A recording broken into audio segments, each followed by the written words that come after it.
آج ہم میں سے بہت سو کا پرابلم یہ ہے، اللہ نے مجھے اور آپ کو بہت کچھ دیا ہے، مگر ہمارے پاس جو نہیں ہے نا، ہم اس کی ٹینشن میں زندگی گزار رہے ہیں، جو ہے اس پر انجوائے کیوں نہیں کرتے؟ ہم کسی کے گھر جائیں تو اپنا گھر چھوٹا لگنے لگ جاتا ہے، ارے یہ جو ریس ہے یہ کبھی ختم نہیں ہوگی، ارے اللہ نے تو تمہیں دیا، اس پر انجوائے کب کرو گے؟ اس پر شکر کب ادا کرو گے؟ جس دن یہ بات آپ کو سمجھ آ گئی کہ جو میرے پاس ہے وہ میرا ہے اور وہ کروڑوں سے زیادہ ہے۔ ہم گھر میں تو رہتے ہیں، لوگ جھونپڑیوں میں رہتے ہیں، ارے جھونپڑی میں رہنے والا بندہ اللہ کا شکر ادا کرے کہ بندے تو روڈوں پہ سو رہے ہیں، نالیاں لگی ہوئی ہیں، لوگوں کو طرح طرح کی بیماریاں ہیں، خدا را شکر ادا کرنے والے بنو، ورنہ لائف کی انجوائمنٹ ختم ہو جائے گی۔ ایک اور ایگزامپل سے بات سمجھاتا ہوں، ایک غریب آدمی تھا، پیدل جاب پہ جاتا تھا، 1 گھنٹہ 1.5 گھنٹہ لگتا تھا، کہنے لگا یار کاش سائیکل مل جائے تو یہ راستہ آدھا ہو جائے، پیسے جمع کر کے جوڑ سائیکل لے لی، بہت خوش ہوا، اللہ نے سائیکل دے دی۔ سائیکل سب سے بڑی نعمت تھی اس کے لیے، پینڈل مارتا تھا، 40 منٹ میں پہنچ جاتا تھا۔ ایک دن سگنل پہ وہ سائیکل کھڑی ہوئی تو برابر میں موٹر سائیکل آ کے کھڑی ہوئی، کہتا یار یہ کون سی سواری ہے، پیڈل مار مار کے تھک جاتا ہوں، دیکھو یہ سواری ہے، ایک کک مارتا ہے کیسے جناب اسکوٹر جاتی ہے، اصل تو سواری ہے میری، تو یہ بیکار سواری، کچھ بھی ہو جائے موٹر سائیکل لینی ہے۔ اب اس کے لیے پیسے جوڑے، اس کے لیے جناب اس نے کچھ قرضہ بھی لیا، موٹر سائیکل لی، تھوڑے دنوں کے بعد موٹر سائیکل سگنل پر رکی تو برابر میں آ کے گاڑی رکی، کہتا یہ کون سی سواری ہے، سارا دن مٹی میں دھوپ میں گھومتا ہوں، اصل تو یہ سواری ہے۔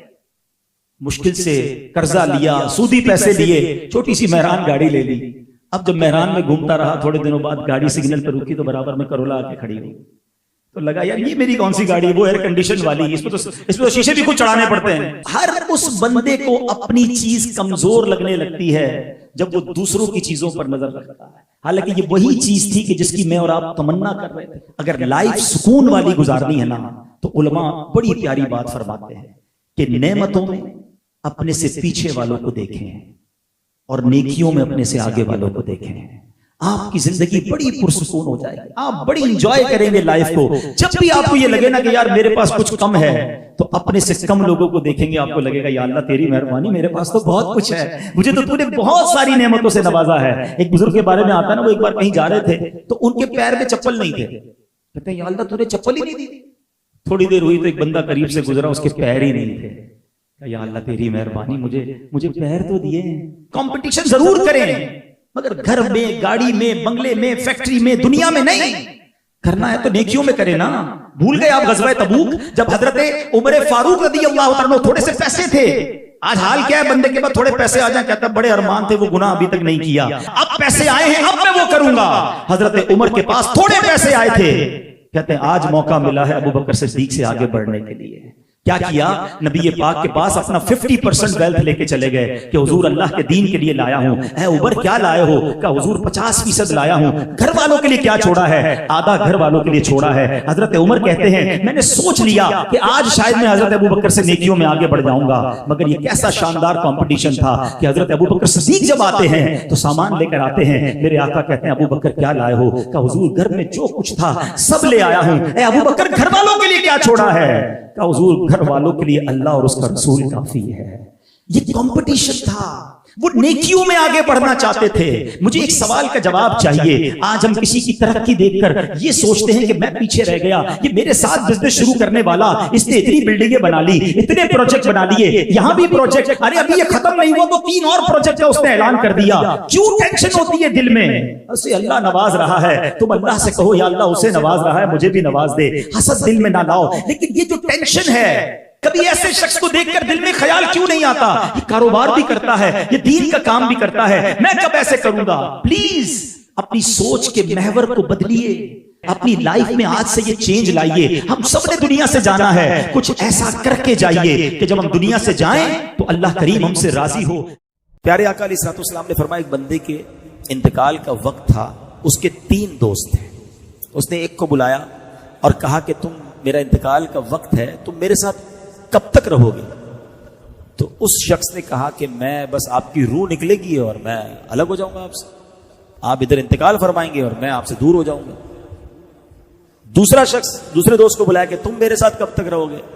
تو کہا جب آپ کی روح نکلے گی تو میں آپ کے ساتھ قبرستان تک چلوں گا اور آپ کو قبر میں دفنا کے پھر میں واپس آ جاؤں گا، آپ کے راستے الگ میرے راستے الگ۔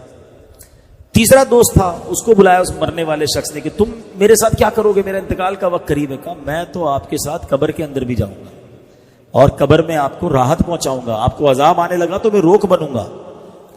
اب نبی پاک علیہ الصلوۃ والسلام نے فرمایا بتاؤ کون سا بندہ دوست اچھا ہے جو مرنے کے بعد قبر میں بھی کام آئے. نبی پاک نے فرمایا پہلا وہ شخص یا پہلا وہ دوست جو مرتے ہی تعلق ختم کر دے گا وہ پتہ ہے کیا ہے؟ فرمایا تمہارا مال. دوسرا دوست جو قبرستان تک تو ساتھ آئے گا فرمایا وہ تمہارے گھر والے ہیں.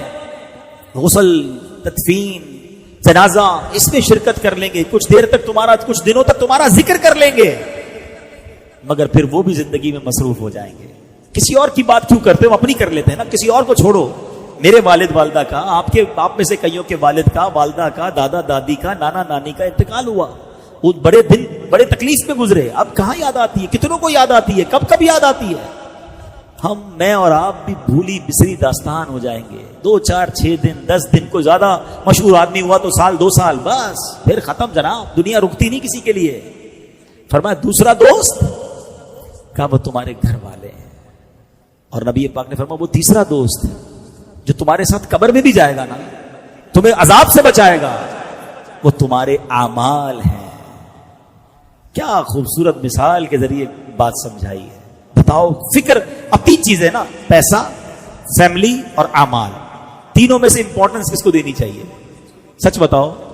اعمال کو ہم دیتے کس کو ہیں؟ پیسے کو. اور پھر فیملی کو. گھر والے ناراض نہ ہو جائیں. پیسے کماتے بھی بچوں کے نام پر ہی ہیں یار. بچوں کو، فیملی کو ڈبل ڈیوٹیاں، تو اوور ٹائم، تو کوشش بھائی اگر جائز طریقے سے کما رہے تو ٹھیک ہے، مگر اعمال کیوں چھوڑ دیا؟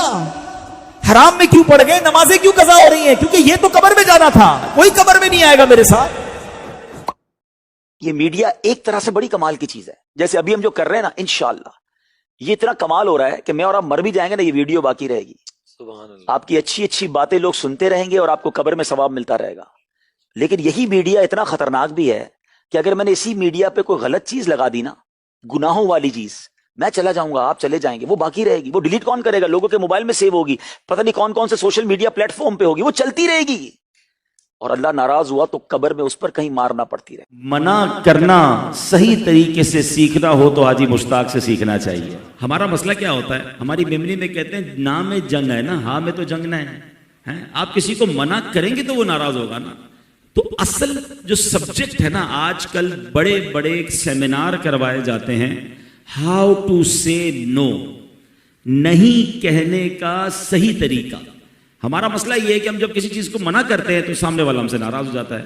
بچے کو کسی بات کا منع کریں گے تو بچہ ناراض ہو جائے گا، دوست کو منع کریں گے دوست ناراض ہو جائے گا، رشتہ دار کو منع کریں گے رشتہ دار ناراض ہو جائے گا، کسی کاروباری بندے کو منع کریں گے وہ کاروبار کرنا چھوڑ دیتا ہے. اب بندہ کہ یار منع کیسے کروں میں؟ ہمارا مسئلہ ہے ہمیں صحیح طریقے سے منع کرنا نہیں آتا. بعض اوقات ہم نہیں بھی کہتے ہیں اور سامنے والے کو ذلیل بھی کر دیتے ہیں. ہم نے اگر نہیں کہنا ہے نا تو وہ پیار کے ساتھ بھی کہا جا سکتا ہے، وہ شوگر کوٹڈ بھی کیا جا سکتا ہے، وہ اچھے طریقے سے بھی کہا جا سکتا ہے. میں نے کہا نا کہ حاجی مشتاق رحمۃ اللہ تعالی علیہ سے محفل کی تاریخ نہیں ملتی تھی مگر بندہ وہ اپنا بنا لیتے تھے. تو اصل چیز ہے میٹھے بول، پیار سے گفتگو کرنا. اللہ اکبر، اتنی مٹھاس تھی آپ کے لہجے میں. دیکھیں یہ ہے زندگی، ہم سب نے دنیا سے جانا ہے. اب 18-20 سال ہو گئے، 20 سال بعد بھی آج لوگ اچھے الفاظ میں یاد کر رہے ہیں نا. زندگی ایسے گزارو، ہمیشہ یاد رکھیں، مرنا میں نے اور آپ نے سب نے. زندگی ایسے گزارو کہ مرنے کے بعد بھی کوئی بات کرے تو اچھی بات کرے کہ یار کیا آدمی تھا، محبت دیتا تھا، پیار دیتا تھا، ساتھ دیتا تھا، مغفرت کی دعائیں کرے. آج ہم میں سے شاید کوئی بھی حاجی مشتاق کا رشتہ دار نہیں ہے، ہو سکتا ہے ایک دو آئے ہوئے ہوں. اچھا آپ میں سے بہت سارے تو وہ بھی نظر آ رہے ہیں جنہوں نے دیکھا بھی نہیں ہوگا ان کو، نوجوان نظر آ رہے ہیں، ان کو پیدا بھی نہیں ہوئے تھے. کیوں آئے ہیں؟ یہ اللہ والوں کی دلوں میں محبت رب کریم ڈال دیتا ہے. تو اللہ کرے کہ میں اور آپ ایسی زندگی گزاریں.